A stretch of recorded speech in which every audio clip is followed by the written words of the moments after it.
I'm the CEO and founder of Research Through Gaming.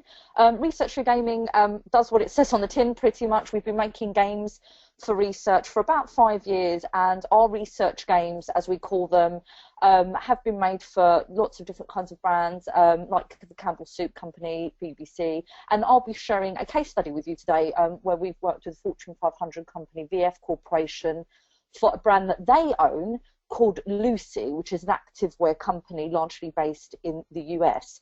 Now, I know the title of this talk is terribly boring, the suspension of disbelief in research games, but actually this is really, really such an important component when we're talking about altered realities in research, whether it's using VR or augmented reality or even games or games with VR and augmented reality. The suspension of disbelief is something that if you talk to any game developer, they know what that means. And this talk is about letting you, as a researcher, understand what that means and how crucial it is in creating an alternate reality experience for your research. Now, we spend so much of our lives floating in a sustained suspension of disbelief. We immerse ourselves in unreal altered realities most of each day, where the majority of this time is dreaming by day or by night.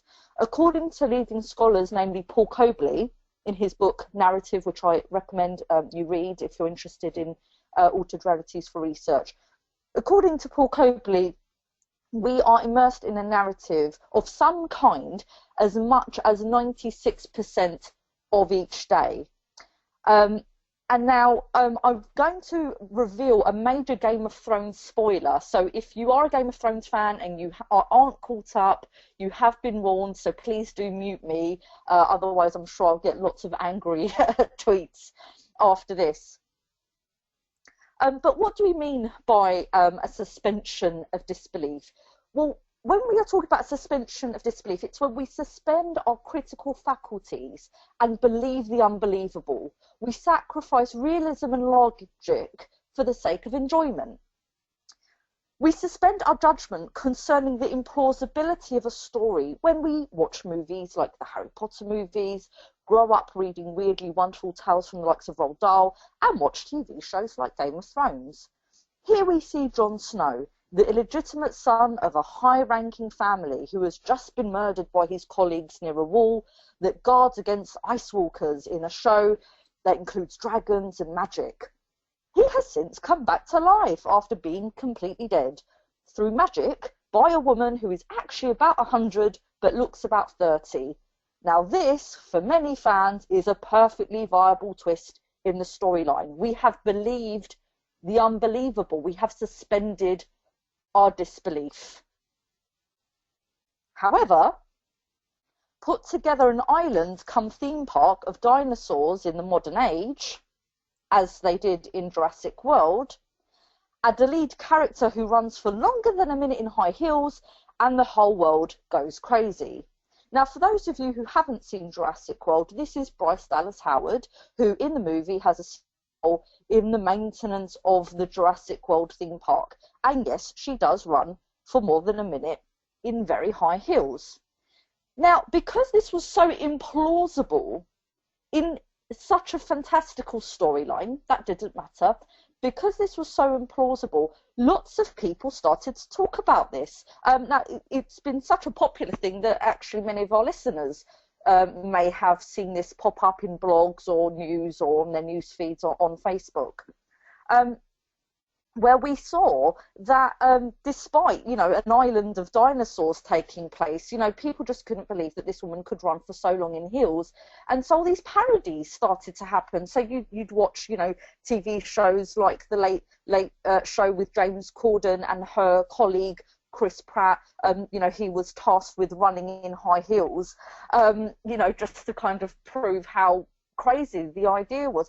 And the reason that is bad is because it takes away from the story. When you suddenly start to put in things that are implausible, even in a fantastical storyline, that becomes unbelievable. Then people start to shift their focus on that. So what we see is that Nobody's really talking about Jurassic World and what a fantastic film it was and the special effects and so on, and they start to talk about the implausibility of Bryce Dallas Howard running in high heels. So this just goes to show that within any narrative, whether it's in a movie or in a TV show or in a book, or indeed the kind of storyline that you're trying to dish to your participants in a piece of research where it's an altered reality, the world that you have designed has to be in line with the expectations that you set in that world. As the designer of that world, your story with the research has to harmonize. There has to be a balance between the real and the unreal, the plausible and the implausible. Otherwise, people will question elements that they find unrealistic, even in a fantastical world, and this will interrupt the suspension of disbelief. Now, research for gaming, as I mentioned earlier, we've been making games for research for 5 years, and as Ray quite rightly was very on point in his talk earlier, you know, these altered realities do allow us to use projective techniques and virtual environments, and we do that within our games. So within our games, there will be a virtual environment. Very often we will use projective techniques, deprivation techniques, altering behavior within our games. And it's important that we create that suspension of disbelief to immerse participants into the research content. Not only is this more engaging for participants compared to traditional surveys, as told to us by our respondents, but also immerses the participant to aid better memory recall, for example, and allow us to observe their behaviours in action, as per this screenshot here. So this is a screenshot from a very old game, actually. This is about 3 years old. This is called Tessa Undercover Agents. We made this for a very large academic study for the UK here. Lots of the insights were shared with members of government and other governments around Europe. And so what you see here is that the participant is being asked a question as part of a wider storyline within a game, and we are able to observe what they're interacting with on this table. So yes, it's a virtual environment, but it's very much a flat 2D image. And what I've come to understand as somebody who studies games as well is that immersiveness and engagement has nothing to do with hardware. You could have a virtual reality headset on, and actually the design of the game or whatever it is that you're taking part in is pretty boring.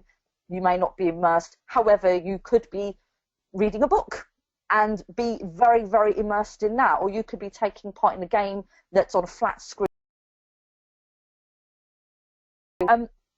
So that's an example of a research game, and that it's really important not to shoehorn in elements of a story or a game in order to kind of sort of try to fit it in, because people see that. People see where things feel shoehorned in, and that makes the storyline implausible, and then it starts to kind of make them come out of the fantastical storyline, come back to reality, so to speak. It interrupts the story.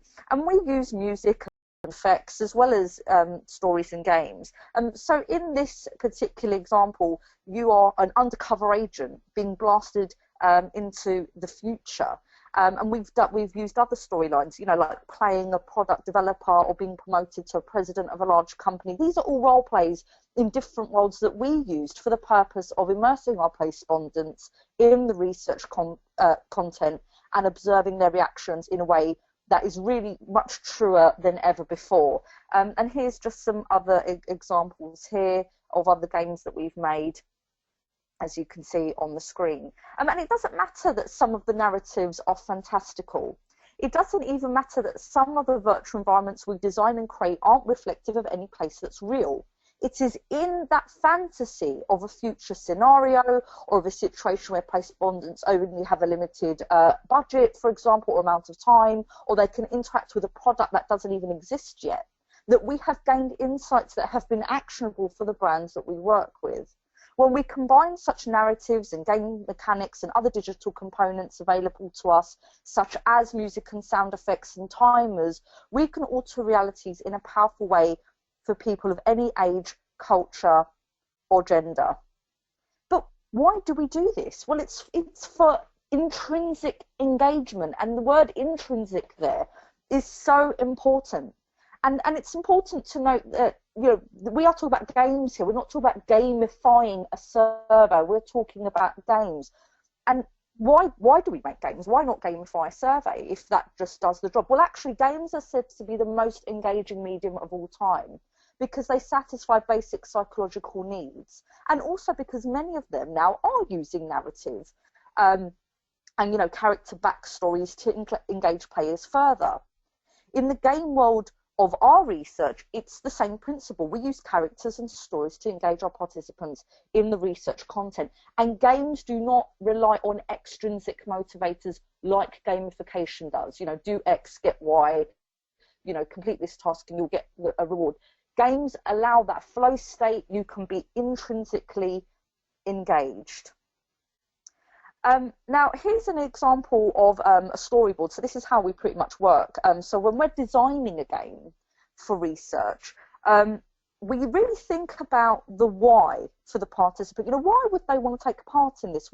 What's in it for them? And we design the game so it is upholding the research content, the research objectives. It's the research objectives that actually cause the design, not the other way around. We don't just have an off-the-shelf game and shoehorn some research objectives for different clients into that. We specialize in tailor-made games because we believe that it's actually the research objectives that should drive the design to really immerse the audience, who are obviously going to be a different age for every research project, different cultures. We take that into consideration, as well as obviously our client needs and their objectives. And we think about, you know, what are the obstacles that, you know, our participants need to overcome, right? Because in every story, there's an element of trouble to overcome, isn't there? And we also try to imbue that in our research games. So just an example to get you onto our case study. So earlier this year, Fortune 500 company VF Corporation, that owns apparel brands like the North Face, you may have heard of them, and Wrangler jeans and Lucy Activewear, they got in touch so we could help them use a research game and insights from such a game to help shape their future apparel collection for the Lucy brand. With a thriving online retail store, 60+ physical stores in the US, and $57 million in revenue, the Lucy brand has a high following, loyal customers, and a very specific customer base that the Lucy team wanted to find out more about and expand their knowledge about what they want from future collections. So we made a research game. We created an alternate reality for their customers by placing them in a design studio in which they could be a designer for a day.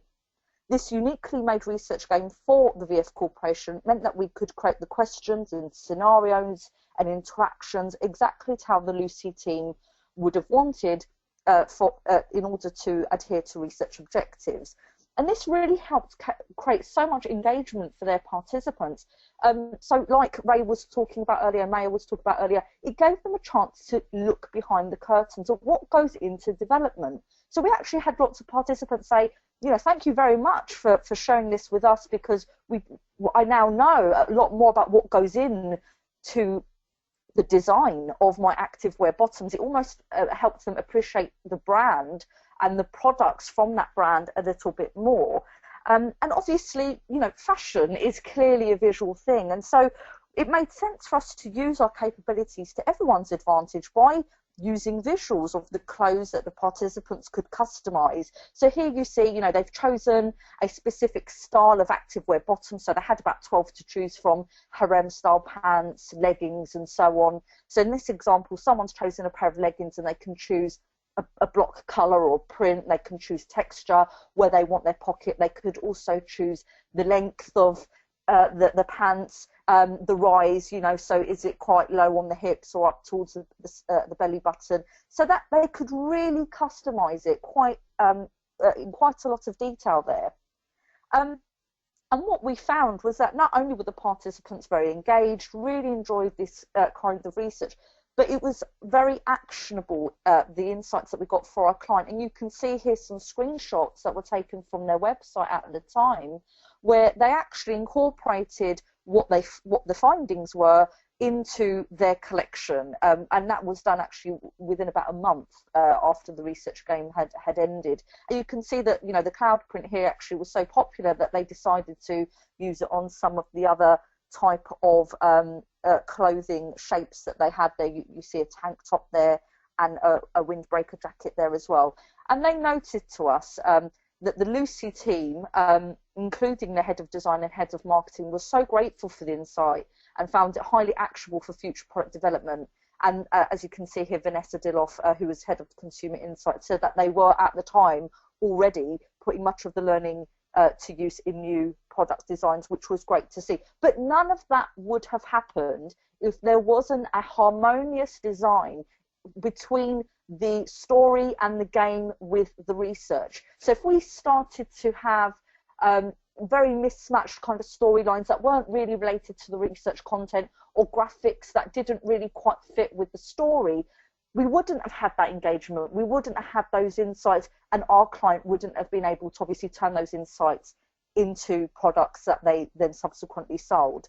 And so all in all, our client was able to understand more about the activewear consumer from that, what the style, colour and texture preferences were, what the Lucy customers didn't want or didn't like, which was equally important, and which design combinations were also very popular as well, and in different groups of customers. That was crucial.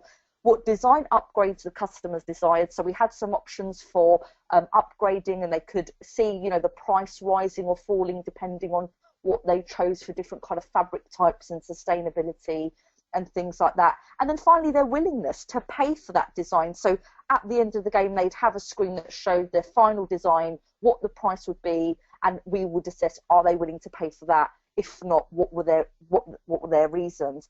And here are some bits of feedback. I won't read it all because there was a huge amount from this study, but people saying, you know, that it was fun, calling it unique. They enjoyed customizing their pants. They'd like to take part again.